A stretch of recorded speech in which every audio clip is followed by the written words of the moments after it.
The afternoon sun casts a radiant glow over Buckingham Palace, its cream-colored stones shimmering like a beacon of history against a brilliant blue sky. The Union Jack flutters atop its flagpole, a steadfast symbol of tradition, waving gently in the autumn breeze. Tourists crowd the forecourt, their cameras flashing, their voices a lively hum of awe and excitement. The scent of roasted chestnuts drifts from a nearby vendor, mingling with the crisp air and the faint rustle of fallen leaves. At the heart of this iconic scene stands a royal guard, his scarlet tunic vivid, his towering bearskin hat a testament to centuries of duty. But today, a single moment will unfold that reveals the truest measure of honor.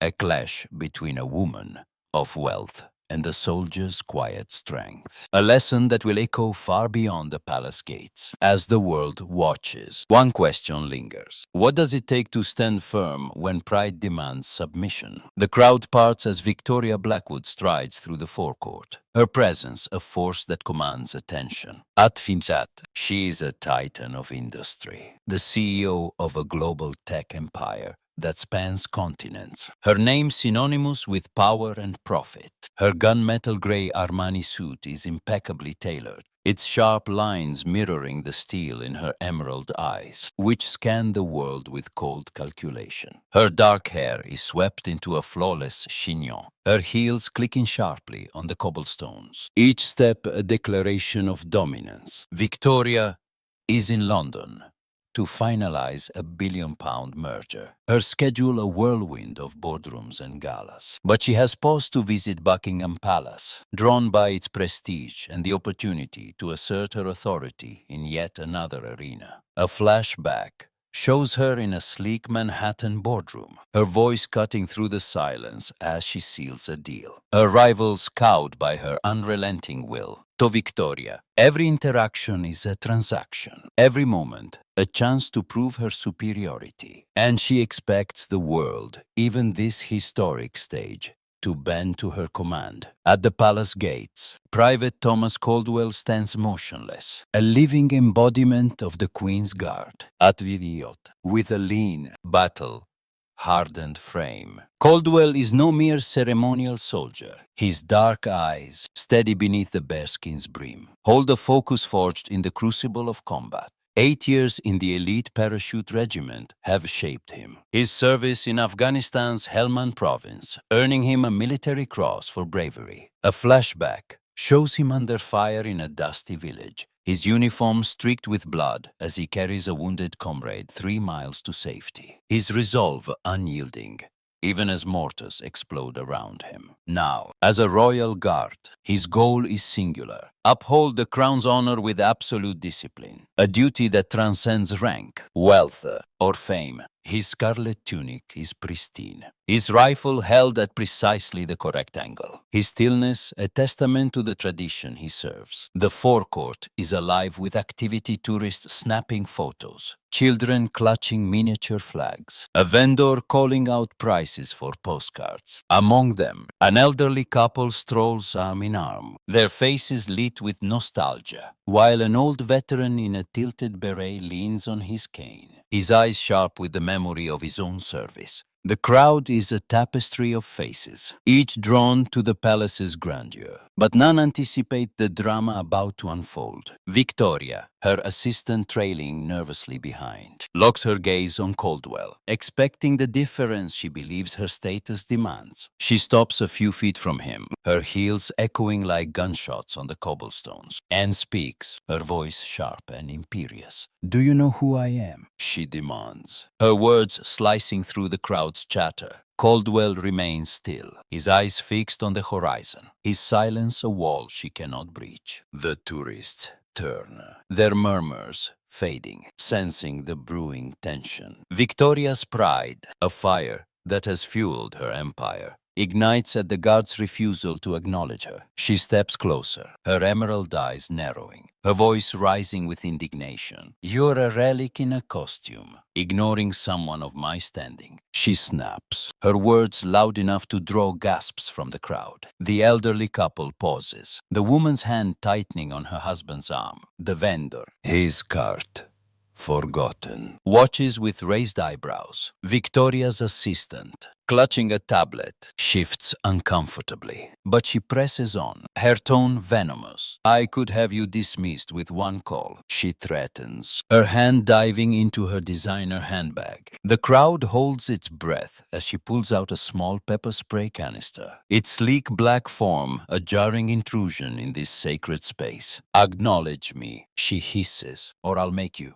The tourists whisper, a mother shielding her child's eyes. The veteran's grip on his cane tightening as he mutters. She's crossed a line. The tension escalates as Victoria steps even closer, the pepper spray raised like a weapon, her entitlement blinding her to the propriety of the moment. "I'll ruin you," she threatens, her voice a low growl, her face inches from Caldwell's. The crowd grows tense, their phones raised, capturing the unfolding drama. A young woman in a headscarf whispers to her friend, "She can't do that, can she?" A father lifts his son onto his shoulders, both watching wide-eyed. Caldwell's posture remains unbroken. He's training a fortress against provocation. His eyes, though stinging with the threat of the spray, remain fixed. His body, a pillar of resolve. The veteran, his beret tilted, steps closer to the barrier, his voice low but firm. "Leave him be," he murmurs. Though Victoria doesn't hear, her focus consumed by her own fury, the air crackles with anticipation, the crowd sensing a reckoning, as Victoria, in a moment of reckless arrogance, presses the canister's trigger, sending a burst of pepper spray toward Caldwell's face. The crowd gasps, a collective sound that echoes across the forecourt, expecting the guard to falter, to collapse, to break.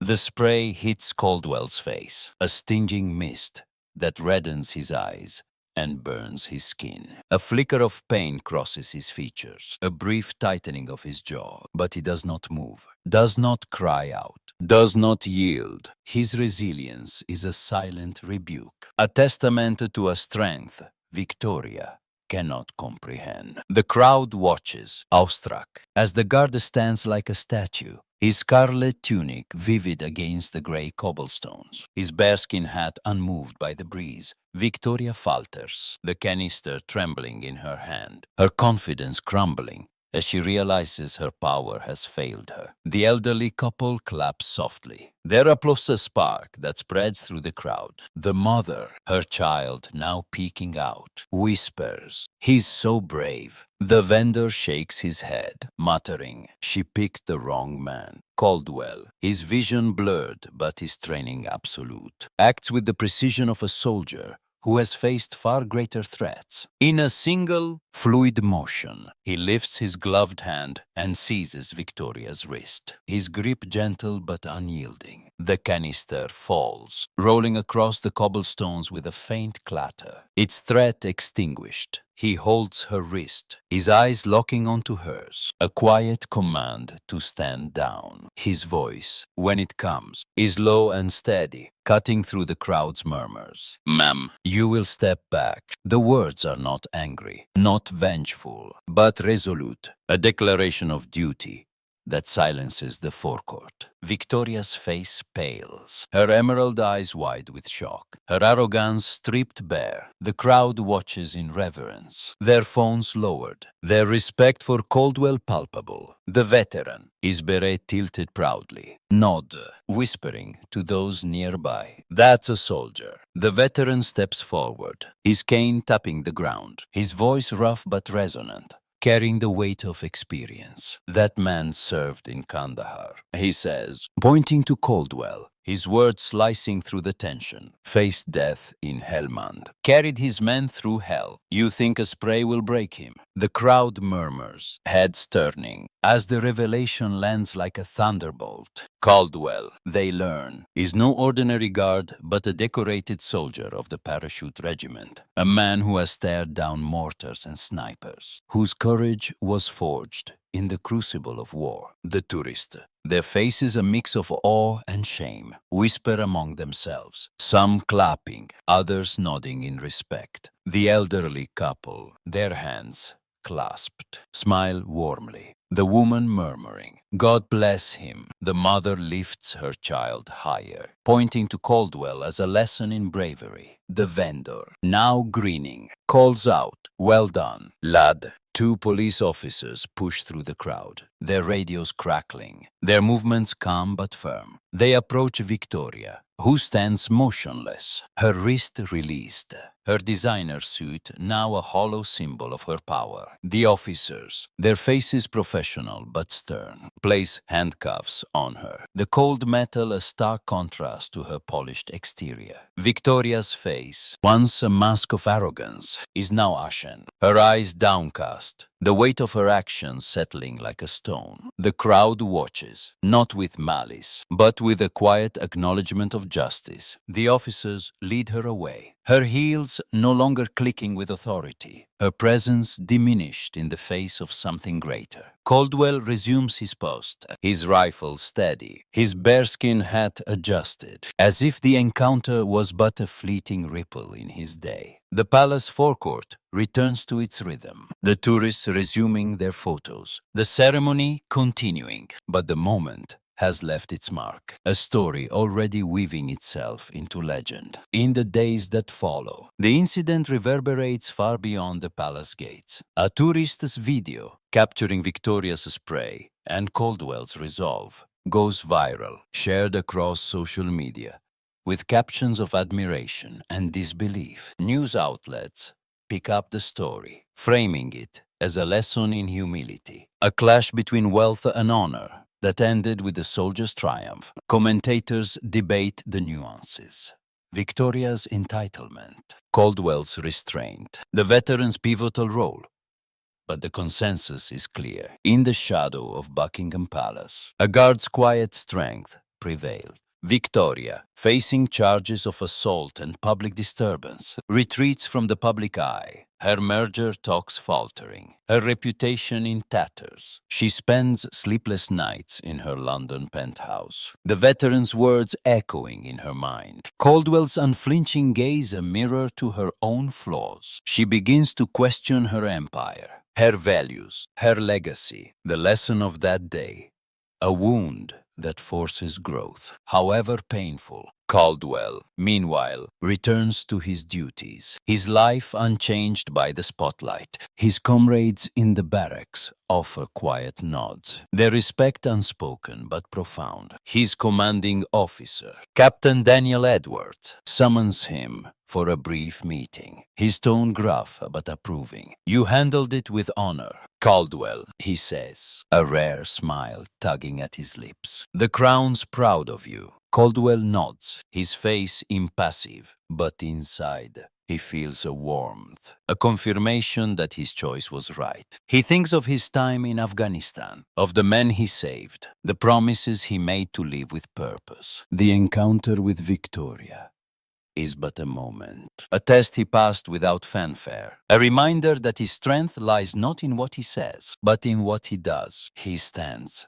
guard the next day, the sun rising over the palace, his silhouette a symbol of something eternal. The veteran, whose voice turned the tide, returns to his modest flat in East London, his military cross displayed on a simple shelf. He tells the story to his granddaughter, his voice steady, his pride in Caldwell a reflection of his own service. The girl listens, her eyes wide, vowing to remember the guard, the woman, the lesson. The elderly couple, back in their village, recount the incident to their neighbors, their voices filled with admiration for the young soldier. The mother and her child visit the palace again, the boy clutching a toy soldier, pointing to the guards with newfound respect. The vendor, his cart now adorned with a small Union Jack, shares the tale with every customer, embellishing it with each telling. But the core remains, a woman of power, humbled by a soldier's resolve. The palace, with its golden gates and ancient stones, stands as it always has, a witness to countless dramas, its honor upheld by those who serve it. The story of Victoria and Caldwell becomes a modern parable, a tale of hubris and humility, of flesh versus fortitude, of the power of a single moment to reveal the truth. It reminds us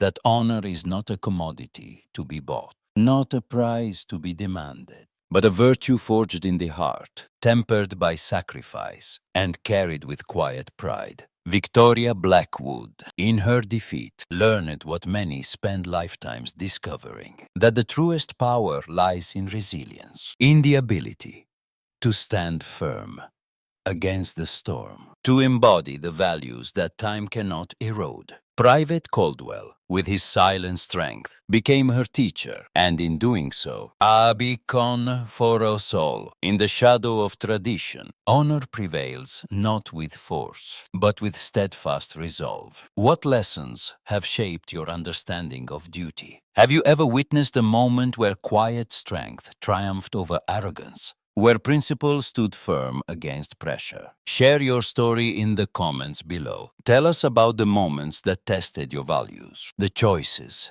that defined your honor, the lessons that linger in your heart. If you're moved by stories like Thomas Caldwell's stories of resilience, duty, and the quiet victories that shape our world, hit that like button, subscribe, and ring the bell. Join us for more tales that inspire, that challenge, that remind us of the strength within us all, every single day. Yes.